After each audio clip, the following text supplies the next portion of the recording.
Good morning, good afternoon, or good evening, whatever the case may be. Folks, I find it difficult to believe that Dr. Carl Sagan has been dead now for some 13 years.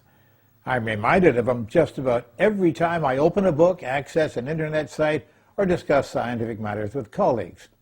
He's been in my mind recently because of the heavy attrition rate of my friends. My heroes are all passing away. Isaac Asimov, Dick Feynman, so many who have inspired and encouraged me over the years. Carl was very much aware of the need for science education for everyone, not because he expected that everyone would become a scientist, but because he felt that every citizen should know, at least to some degree, how the real world functions. I couldn't agree more. In my own work, I daily come upon persons who have no knowledge whatsoever about the simplest of scientific ideas, and even less about the technology that has resulted from science. They adopt mystical ideas to explain what they experience, and that naivete makes them easy prey for others who can and will take advantage of them. Years ago, while working with Dr. Sagan briefly at Cornell University on a course titled Critical Thinking, I commented on the high percentage of Asian students that I could see were on campus. Carl told me that the greatest distinction he had found between Western and Asian students was that many of the Western students were satisfied to work for a passing grade in their classes, but the Asians expected that they should obtain perfect grades, not just satisfactory ones. That is an excellent work ethic, and it should be preached to every student, in my opinion. In his book, The Demon-Haunted World, Carl expressed how important an education is in today's civilization. He wrote, "We've arranged a global civilization in which most crucial elements, transportation, communications, and all other industries, agriculture, medicine, education, entertainment, and protecting the environment, profoundly depend on science and technology. We have also arranged things so that almost no one understands science and technology. This is a prescription for disaster. We might get away with it for a while, but sooner or later this combustible mixture of ignorance and power is going to blow up in our faces." We in America, 300 years ago, to our great shame, underwent a period in which we blamed innocent individuals we called witches for troubles and calamities, choosing to believe that these persons, mostly women, used supernatural powers to cause these problems. We hanged these innocent citizens at the same time that our brothers in England, France, Italy, Germany, and Spain were burning them alive as punishment. Carl Sagan pointed out that in those earlier times, there were reasons for fear and superstition, reasons that should not be part of our mindset.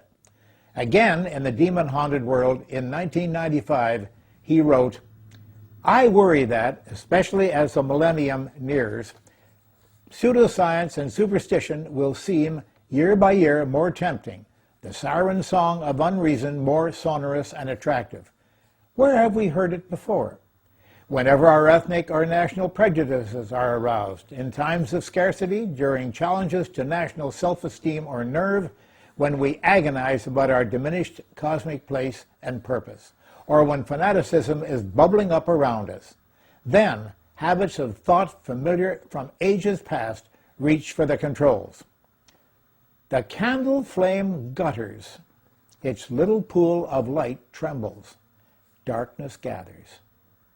The demons begin to stir." I cannot tell you how much those words of Dr. Sagan have affected me.